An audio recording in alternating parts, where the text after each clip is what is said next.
Talkshow hari ini.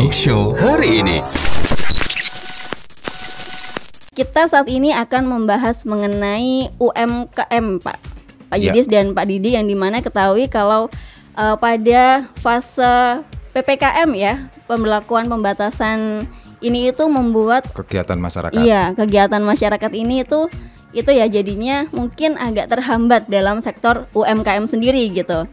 Nah, menurut saya mulai dari Pak Diki dulu, mungkin dari Wakil Ketua Kamar Dagang dan Industri Indonesia gitu ya. Iya. Kalau dilihat-lihat sejauh ini yang Bapak amati tentang perkembangan UMKM di tengah COVID ini seperti apa, Pak? Baik, Mbak Nanda. Sebelumnya kita coba mereview kira-kira beberapa waktu sebelum bahwa proses pandemi ini jelas berdampak luar biasa pada situasi pertumbuhan perekonomian di kawasan nasional bahkan dunia gitu ya. Dan kita coba menajam saja kepada bagaimana Malang gitu ya. Bahwa memang mendapatkan reaksi beragam. Utamanya saat ini sosialisasi yang dilakukan itu tidak menyeluruh, yang kita tahu itu tidak menyeluruh, sehingga banyak ungkapan-ungkapan dari masyarakat, dari teman-teman UKM yang merasa tidak mendapatkan sebuah kepastian atau dapat sebuah jaminan bahwa mereka bagaimana keseharian mereka, bagaimana pemerintah Malang itu maksudnya baik, pemerintah kita ini maksudnya baik, bahkan tujuannya juga menjaga kesehatannya, karena prioritas utamanya di kesehatan. Cuman ada yang dilupakan di sana bahwa setiap hari mereka perlu mengisi periuk nasi mereka di keluarga mereka untuk pemenuhan kebutuhan mendasar mereka. Ini yang tidak dipikirkan bagaimana, dan sosialisasinya tidak menyeluruh. Harusnya media diajak dan seterusnya lakukan intensif sosialisasi untuk nyampe kepada publik secara utuh, bukan hanya sekedar surat edaran. Sebenarnya itu yang kita memang sikapi. Tolong aja kayak gini, kasihan teman-teman yang ada di bawah, teman-teman di sektor real itu pegangannya hanya dia mampu memulihkan dengan aktivitas mereka setiap hari. Nah, sebenarnya bukan dengan rasa takut yang dibangun, tapi dengan rasa optimis bahwa ini bisa kita lewati bersama kok. Ini loh solusinya, ini loh solusinya. Harusnya begitu. Nah, dari untuk pencarian dari solusi itu tadi, apakah udah ada terlihat kemajuannya atau udah terlihat adanya solusi, Pak, terkait UMKM saat ini? Kembali bahwa yang coba dilakukan itu ada cuman kejar tayang aja. Kejar tayang dari provinsi, kejar tayang kepada pemerintah kota, membuat surat edaran seolah-olah yang menjadi ruas konsentrasi sangat serius itu adalah giat mereka saja. Padahal masyarakat itu jauh lebih besar dan jauh lebih kompleks keperluannya. Ini kan yang penting. Nah, ini yang tidak dilakukan. Mungkin mohon maaf, mungkin bukan tidak ya. Lebih tepatnya kurang. Sangat kurang. Oh, jadi ini atas kenaikan dari UMKM sendiri, dari pendapatan UMKM sendiri ini harusnya ada dari itu ya, dasar dari pelaku usahanya sendiri gitu, Pak ya, yang harus berusaha untuk switching usaha seperti itu ya. Harusnya negara hadir di sana kan. Nah, bagaimana dengan negara saat ini hadir kepada mereka atau tidak? Pada kenyataannya tidak. Pada kenyataannya tidak. Dan kalaupun harus hadir, birokrasinya berbelit. Nggak kok bermakan, Mbak. Nggak kok berdapat apa-apa. Mereka harus berjuang sendiri sebenarnya. Dan sebenarnya pemerintah berada di mana? Kalau dalam poin ini saya sedikit kritis, karena kita mitra. Kita mitra, tapi di poin ini kita perlu mengisi. Kamar Dagang itu berada di ruas mitra eksekusi. Sehingga sebenarnya kita berada di ruas praktisi, bukan hanya pada birokrasi yang kemudian yang berbelit panjang. Ini yang membuat situasi menjadi sangat berbahaya menurut kami. Berbahaya, ini akan meningkatkan tingkat kejahatan. Akan tinggi. Situasinya akan membuat orang gelap ini. Kalau di Amerika sudah terjadi. Jadi ada pembatasan, ada locking down begitu, dan kemudian itu berkepanjangan dan akhirnya mendapatkan reaksi terbalik. Reaksinya malah sampai perusakan dan seterusnya. Kenapa? Karena pemerintah tidak benar-benar hadir di sana. Oke, tapi dari segi Kamar Dagang dan Industri Indonesia sendiri ini, apakah ada program-program yang akhirnya dijadikan penyuluhan gitu untuk pelaku usaha mikro menengah ini. Betul, makanya kita kemarin sempat kita diskusi bareng di sini juga bahwa kita ngajak teman-teman dari Komisi D, Komisi B, Komisi dan seterusnya itu untuk menjawabkan solusi. Dunia digital sebenarnya adalah jawabannya. Iya, benar. Situasi ini tidak membuat orang berkerumun, tapi tidak dilegitimasi oleh pemerintah. Ini problemnya. Pemerintah tidak melegitimasi itu, sampai kita sampaikan tadi pemerintah belum hadir bersama dengan kita. Tapi Kamar Dagang melakukan langkah aktif itu, menginisiasi proses itu. Nah, supaya percepatannya terjadi. Nah. Oh, jadi dan ini Pak Yudis sebagai developer e-pasar ini yang menjadi salah satu program ya dari Kadin ini tadi. Kamar Dagang dan Industri, betul. Iya, betul, Pak Yudis dan Pak Diki. Ya, nah, kalau tadi kan kita sudah ke Pak Diki ya, dan ini mau di reshuffle dulu ke Pak Yudis sebagai developer di Kadin juga, Pak. Iya, siap. Nah, developer di Kadin ini bagaimana eksekusi Pak Yudis ini untuk UMKM ini, Pak Yudis? Iya, betul. Kita setelah melihat kebutuhan masyarakat setelah jalan kurang lebih 3 bulan di masa awal pandemi ya. Akhirnya bulan Juli kemarin kita launching yang namanya e-Pasar Malang untuk memfasilitasi pedagang pasar biar tetap bisa berjualan, UMKM tetap bisa jalan yang di bidang jasa maupun jualan produk. Juga orang-orang lebih terhindar dari kerumunan ketika berbelanja. Dengan sistem delivery, sistem pengantaran yang kita inisiasi untuk jalan di level lokal. Jadi untuk dan oleh warga Malang sendiri, begitu. Nah, kira-kira untuk pelaku usaha yang sudah bergabung dalam program itu, kira-kira sudah berapa persen, Pak Yudis? Oh, kecil sekali kalau dari jumlah UMKM secara keseluruhan ya. Tapi kita pikir kita memang butuh dukungan lebih gitu untuk jalan lebih besar lagi. Sementara ini dengan menjalani di 4 kelurahan yang sudah, dari Kelurahan Bareng, Oro-Oro-Dowo, Tunggul Wulung, dan Pandanwangi. Jadi kita sudah 4 kecamatan tepatnya, Mas. Udah 4 kecamatan.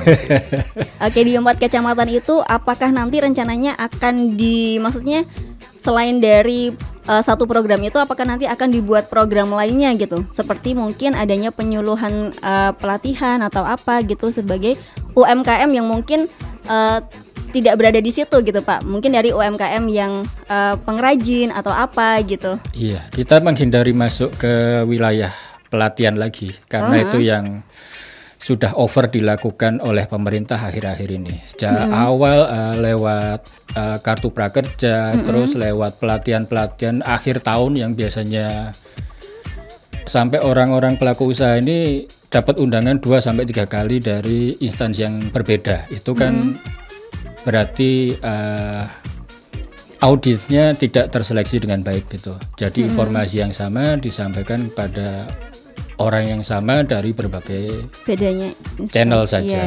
Itu.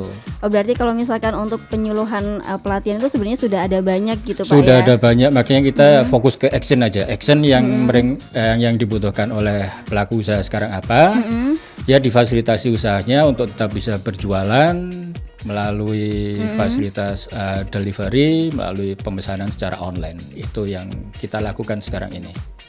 Jadi kan memang salah satu hambatan dari COVID ini itu dari itu ya Pak ya, teknologi digitalnya gitu Pak ya. Iya. Nah, kalau misalkan dilihat dari UMKM saat ini tuh apakah sudah terlihat banyak gitu pelaku bisnis yang memanfaatkan teknologi digital itu tadi? Sayangnya belum, Mbak. Ini pengalaman lapangan ya. Terutama dari, bukan hanya dari, ternyata asumsi kita kemarin usia tua kebanyakan akan sulit beradaptasi. Iya, itu iya. Tapi ternyata dari kalangan muda sendiri pun belum melihat ini sebagai prospek yang baik untuk menjalankan usaha. Katakan teman-teman seusia Mbak Nanda masih banyak yang ketika ngomong, ayo kita buka usaha, yang ada di pikiran yang pertama adalah sewa ruko, beli peralatan macam-macam, terus baru jalan usahanya. Padahal dengan adanya sistem digital sekarang nggak selalu harus lewat platform e-pasar ya. Tapi platform digital secara umum itu membuktikan itu bisa jalan. Termasuk usaha yang sudah jalan sebelumnya. Saya sendiri juga pelaku usaha, mengelola 3 kantor dan 1 cabang di Denpasar. Jadi melalui digital ini salah satu pintu penyelamat kita untuk tetap bisa menjalankan usaha dengan ya walaupun nggak terlalu baik sebaik waktu pra pandemi, tapi paling nggak nyungsep banget gitu. Ya memang adanya digital ini seharusnya memang dijadikan itu Pak ya acuan ya sebagai naiknya keuntungan dari UMKM sendiri ini. Tapi kan memang betul. Dari di Malang sendiri mungkin kebanyakan seperti para pelaku usaha kuliner gitu Pak ya. Ini mungkin akan merasa kesusahan gitu Pak ya mengenai digital marketing seperti itu. Nah dari Kadin sendiri ini pernah nggak sih Pak ada kayak mungkin pelatihan gitu proses dari yang sebelumnya ini ke digital marketing terus habis itu ke digital marketing gitu? Kalau kita mau nangani secara langsung sebetulnya enggak, karena kita melihat di lapangan dari teman-teman UMKM komunitas-komunitas itu sudah banyak yang melakukan itu. Jadi kembali ke tadi untuk program-program pelatihan sudah banyak, maka kita pilih yang action aja langsung di lapangan. Pendekatan langsung ke pelaku-pelaku UMKM di lapangan bahwa mereka membutuhkan transformasi ke digital entah dari sistem pencatatannya atau sistem penjualannya. Kita fasilitasi itu. Oke, jadi kawan Gracia buat Anda yang saat ini mungkin memiliki beberapa bisnis ya yang saat itu belum dilakukannya ke bisnis digital marketing gitu ya. Mungkin ini bisa menjadi suatu acuan untuk Anda berpindah ke bisnis digital marketing, begitu Pak ya? Iya betul. Oke, dan ini memang kalau misalkan dilihat dari segi COVID-nya gini Pak ya, kira-kira apa jalan keluar dari fase pandemi ini untuk UMKM sendiri? Mungkin bisa dijawab oleh Pak Didik atau Pak Yudis juga nggak apa-apa. Baik, mungkin tak tambahkan sekedar menambahkan dulu dari Mas Yudis bahwa dari sisi makro tadi sempat kita minta untuk harapan kita sinergitas kita dengan teman-teman di pemerintahan dan legislatif itu memberikan legitimasi gitu ya untuk percepatannya membangun bareng hand in hand gitu ya untuk bisa bangun sama-sama karena kita sendiri pasti akan lama melakukan proses penetrasinya kepada masyarakat. Tapi contoh yang coba dilakukan dalam surat edaran yang ada itu kan isinya lebih kepada restoran atau pengusaha itu prosentasenya sekian. Work from home yang dulu kalau PSBB pembedanya itu 100% work from home, kalau ini 75%. Dan isi restoran itu 25% sampai 50% gitu ya. Artinya yang dibidik hanya restoran. Gitu ya. Bagaimana dengan teman-teman yang lain yang kaki lima? Bagaimana dengan teman-teman yang ada di luasan itu? 70% tidak disentuh. Ini kan jadi sederhana memang ya. Istilahnya itu hanya pelaku usaha yang terlihat gitu Pak ini ya. Ini cuman gugurke wajib Mbak. Surat edaran ini gugurke wajib saja. Bahwa harus dilakukan, tapi tidak mengerti, tidak memahami tentang peta di wilayahnya. Tidak ada survei di sana. Bagaimana?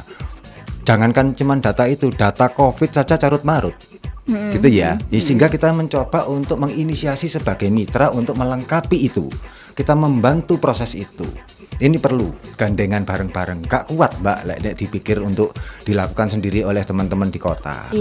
Gak kuat. Petugasnya cuma berapa, satpolnya mung piro dan sebagainya. Ini kan bagian dari paham lah kita keterbatasannya. Tapi di sisi lain sendiri dari pemerintah Kota Malang ini, apakah ada niatan untuk bekerja sama dengan Kadin gitu untuk pemajuan dari UMKM di Malang sendiri? Sejauh ini tidak ada penolakan terhadap kita. Artinya kita menangkapnya sebagai sebuah gitu ya. Kita sebagai sebuah tinggal tergantung kita saja mengorkestrasikannya proses itu. Tapi perlu diberikan gambaran kepada teman-teman di seluruh Malang Raya ini bahwa kita free charge. Kita tidak memberikan pembebanan apapun dalam proses itu. Sehingga teman-teman ini mendapatkan pintu untuk memulai usahanya segera, tetap bertahan di ruas itu segera. Nah ini kita fasilitasi. Tentang harus hadirnya pemerintah untuk menstimulasi itu adalah bagian lain dari bagian yang berbeda dari ruas ini. Karena itu ketemu dengan kebijakan-kebijakan, ketemu perda, apalagi teman-teman pajak ini masih belum dieksekusi. Dan tidak mikir pajak. Tapi sementara beberapa harus dipikirkan untuk sustainability-nya masyarakat aja. Tapi beberapa waktu lalu saya sempat baca di informasi di media sosial itu katanya Pemkot ini juga akan menggandeng Kadin gitu untuk memajukan apa namanya UMKM Kota Malang ya, dan itu juga sempat ada dibantunya dengan dana usaha gitu Pak. Betul. Dana usaha memang itu bagian dari perintah pusat Mbak. Dari APBN juga ke APBD provinsi dan APBD kota. Nah sinkronisasinya nilainya berapa kita belum pernah diajak rembuk. Nah artinya yang saat ini bisa kita lakukan adalah fokus pada critical moment saat ini. Apa yang bisa kita lakukan? Yang bisa kita lakukan menginisiasi tadi bahwa kita membuka seluas-luasnya informasi, kita terbuka terhadap informasi-informasi, kita lakukan percepatan-percepatan sehingga masyarakat nggak goyang. Pada saat masyarakat goyang, peluang kejahatan yang muncul akan tinggi, sangat berbahaya, potensinya ke sana. Podo luwih nih Mbak, kabeh masyarakat lapar ini bagaimana? Akhirnya tidak akan diabaikan. Artinya akan diabaikan edaran itu. Perintah-perintah apapun nggak direken Mbak. Karena nggak ada solusi, mereka nggak ngongkon nutup, membatasi tapi tidak memberikan solusi. Ini kan nggak bagus. Nah ini kita memberikan jawaban supaya masyarakat paham bahwa sebenarnya pemerintah juga melakukan kok. Cuman ada keterbatasan. Nah ini yang kita jembatani. Nggak sing gunung-gunung banget, rodok mimble ya, tapi gak nemen banget kok. Berarti misalkan untuk pembantuan dalam model itu ada gitu Pak ya. Jadi itu sudah berlaku dari kapan Pak? Atau dari awal tahun ini juga sudah diberlakukan? Pertengahan kalau nggak salah itu yang kita sempat membantu teman-teman komunikasi dari teman-teman UKM untuk mendaftarkan bantuan langsung ya dari untuk pengusaha melalui Dinas Perdagangan Perindustrian. Dispendek iya. Nah itu kalau misalkan syarat untuk misalkan dapat bantuan itu tadi kira-kira gimana Pak untuk UMKM-nya itu? Ya syaratnya adalah mendaftarkan dirinya melalui USS yang tempoh hari sempat kita sosialisasikan juga, uss.go.id itu untuk NIB-nya, untuk kemudian menindas lebih jauh lagi ke Disperindak, ke dinas. Nah, tentang bagaimana itu ada kuota sekian, ada jumlahnya sekian dan seterusnya. Padahal sebenarnya tidak perlu ada kuota, biarkan aja masuk dulu, nanti diverifikasi, difasilitasi dulu. Berarti nanti dinilai dari bagaimana UMKM itu akan dikerjakan gitu Pak ya. Jadi tidak asal untuk membantu dari modal gitu Pak ya. Tidak hanya dari sisi modal, karena sebenarnya kompleksitasnya juga cukup tinggi Mbak. Karena pemulihan ekonomi itu kompleks. Tapi kalau sekedar penguatan pada pembangunan, apalagi ada PSBB, ada PSBL, ada kakek istilah kuwi lho Mbak. Sekarang ditambah lagi istilah baru lagi PPKM atau pemberlakuan pembatasan kegiatan masyarakat. Ini kan ya kita sama-sama di situasi krisis lah Mbak. Nah kalau misalkan Pak, misalkan dari kawan Salagracia sendiri ini ada yang masih baru mau merilis UMKM-nya gitu. Ini kira-kira nanti ada apa ya? Ada misalkan nggak punya modal gitu Pak. Nah ini dari Kadin sendiri ini gimana menanggapi hal itu? Modal yang dimaksud apa nih Mbak? Misalkan modal usaha gitu. Nah modal usaha tidak harus duit Mbak. Tidak harus duit. Yang penting goodwill-nya dari sisi pemikiran, dia memfasilitasi sebagai agent saja. Kan ada program kita di sisi agent, tidak butuh duit Mbak. Dia hanya butuh memfasilitasi proses pembelian, pemesanan dan sebagainya. Mereka mengorganize itu saja sudah bisa menjadi lapangan usaha. Dan itu free. Gimana Pak Edi kabarnya pada pagi hari ini? Puji Tuhan, selamat pagi, sehat dan bahagia. Alhamdulillah. Kalau Pak Ferdi sendiri? Terima kasih Mbak Nanda, sehat selalu. Ini di hari kedua itu ya, PPKM ya ini. Oh iya. Kira-kira gimana kegiatannya? Apakah ada kendala juga dalam PPKM di hari kedua ini? Secara kendala tidak ada, cuman kan karena memang kita itu sudah terbiasa ya. Mungkin ini hanya istilah. Sebelumnya ada PSBB, sebelumnya ada ya kita untungnya nggak sampai lockdown gitu kan.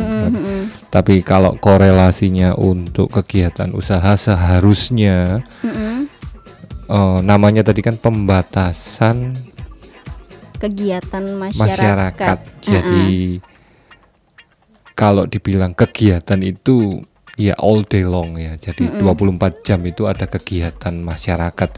Jadi kalau memang dibatasi di malam jam 8 sampai sekian itu ya semuanya dari pagi itu sebenarnya ya kegiatan masyarakat. Sebenarnya kegiatan masyarakat kalau dibatasi ya memang tidak ada jam 24 jam ya memang kita batasi. Tetapi bagaimana cara membatasinya supaya efektif untuk masyarakat ini, apalagi untuk dalam berkegiatan ekonomi atau perkantoran ataupun usaha atau jasa itu kan ya kita 24 jam berkegiatannya. Salah satunya ya mungkin lewat digital. Jadi kegiatan usaha, kegiatan perekonomian baik di pagi, siang, sore atau malam kita full digitalisasikan. Kita full secara aplikasi. Itu mungkin dengan salah satu cara ya. Ini bukan kunci utama enggak, tapi salah satu caranya mungkin kita memberikan kegiatan tersebut dengan cara digitalisasi. Baik di pagi, siang, sore atau malam. Jadi kegiatan masyarakat itu ya pembatasannya tidak ada jamnya ya. 24 jam itu memang dibatasi gitu loh. Tetapi solusinya seperti apa? Ya mungkin dengan digitalisasi ini, dengan program aplikasi ini, dengan menggunakan e-pasar, menjadi sebuah agen. Cara menjadi agen seperti apa? Cara nanti memasarkannya seperti apa? Ya kita ada solusinya seperti itu.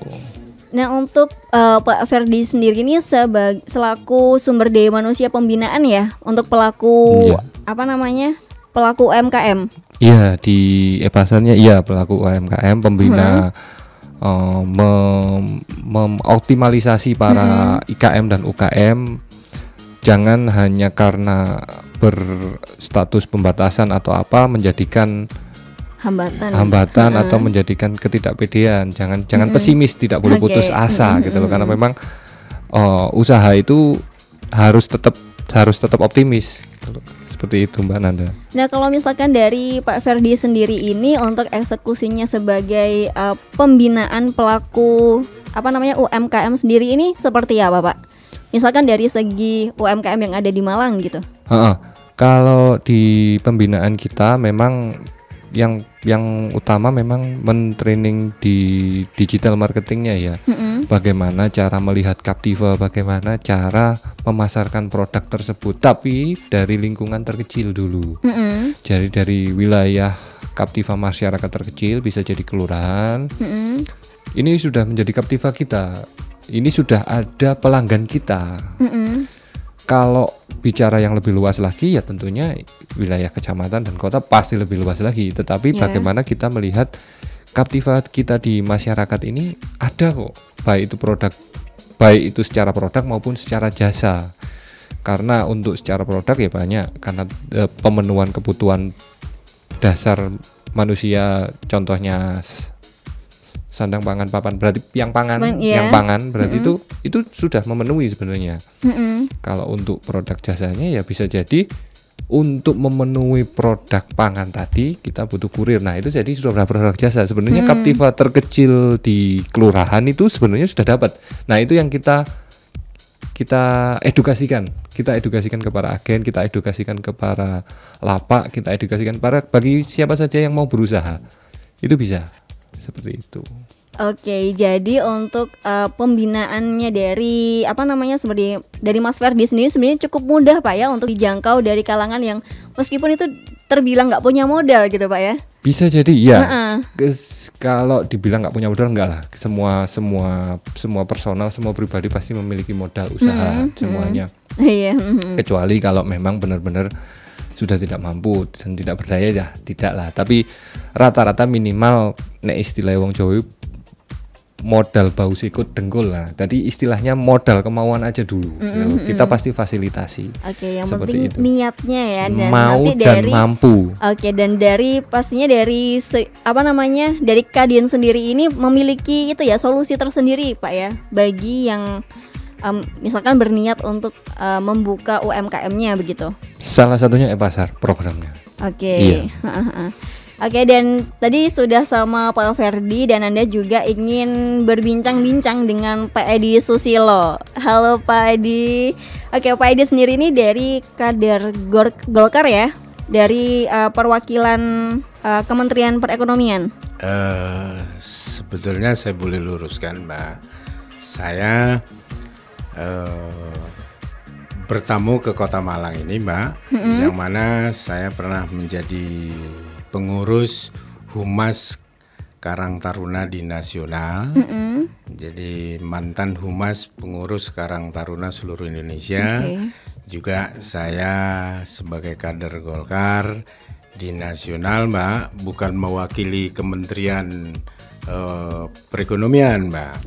Tetapi saya sebagai mantan Humas Karang Taruna di Nasional, juga kader Golkar di Nasional, kebetulan bertamu ke Kota Malang, ketemu teman-teman pengurus Kadin Kota Malang, yang mana teman-teman ini punya satu giat program dalam rangka bagaimana menumbuh kembangkan perekonomian di era pandemi ini, Mbak.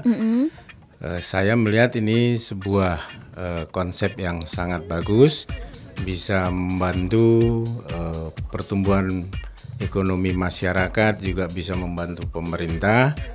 Nah, dalam hal ini kalau menurut saya, Mbak, saya juga berharap jadi di sini tidak hanya kader Partai Golkar, Mbak, kader semua partai, juga kader Karang Taruna, Mbak. Jadi seluruh kader bangsa ini bagaimana ikut berinisiatif membangun, menumbuh kembangkan perekonomian dalam kondisi pandemi ini.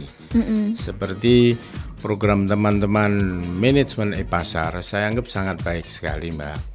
Jadi dengan teman-teman Karang Taruna, teman-teman aktivis partai, Mbak, ataupun teman-teman pengurus komunitas, kan pelaku UKM IKM khususnya di Kota Malang, Mbak, atau Malang Raya, ini mereka kan juga punya paguyuban atau komunitas, Mbak.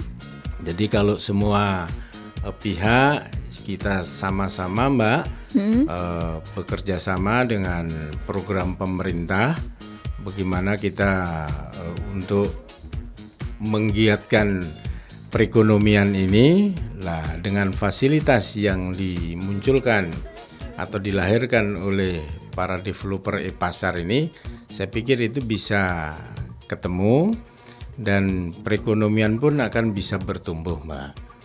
Ini menurut yang saya ikuti, saya amati, saya pelajari gitu, Mbak. Oke, berarti Pak Edi Susilo sendiri ini sebagai itu ya, mantan humas pengurus ya, Taruna di Nasional. Di Nasional, dan ini saat ini juga sedang bergabung dalam Kadin ini ya Pak ya, Kadin Malang.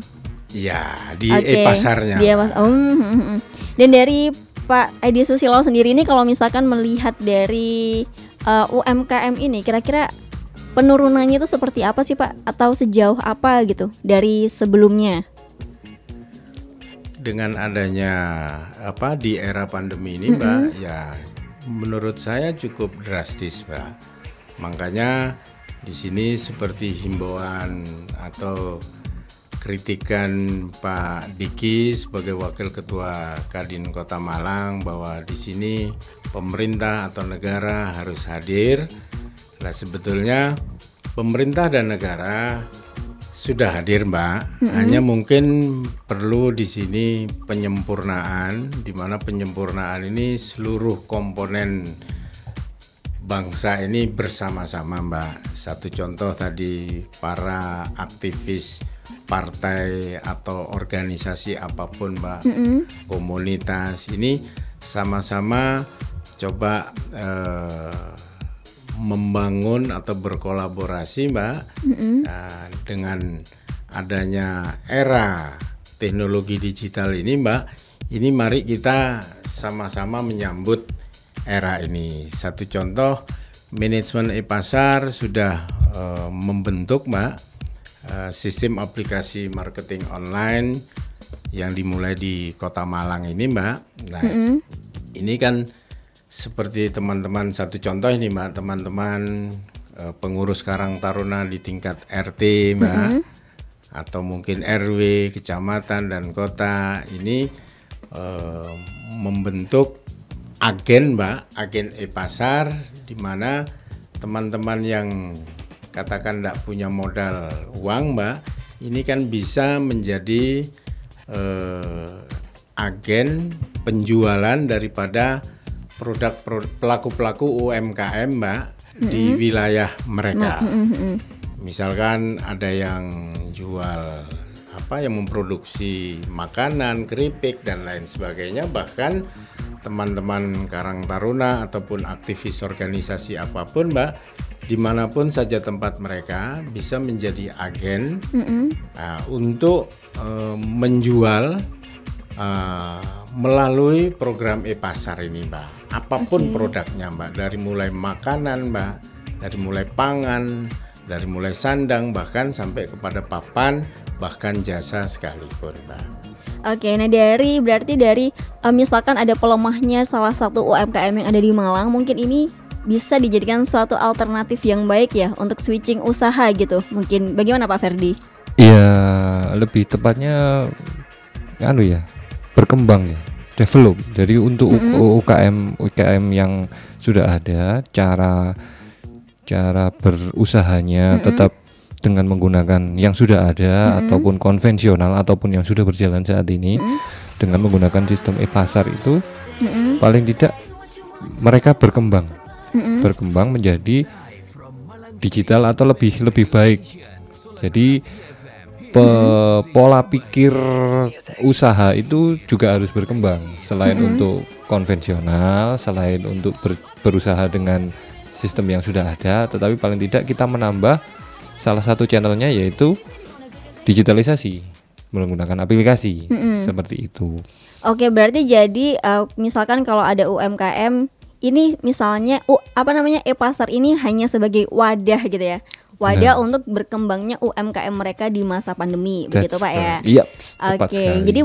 Jadi buat kawan Gracia yang misalkan Anda memiliki suatu usaha ya, jadi bisa menggunakan layanan e-pasar ini Pak ya sebagai langkah awal Anda untuk masih mengaktifkan bisnis Anda, begitu ya Pak ya. Dan Solar Gracia bisa menjadi agen. Jadi seluruh lapak atau seluruh penjual baik produk maupun jasa itu bisa didata atau bisa menjadi mendaftar agen di Solar Gracia. Jadinya apapun jualannya, apapun usahanya, mendaftar di Solar Gracia sebagai agen, nantinya Solar Gracia akan meneruskan ke kita. Jadi Solar Gracia menjadi mitra kerja kita.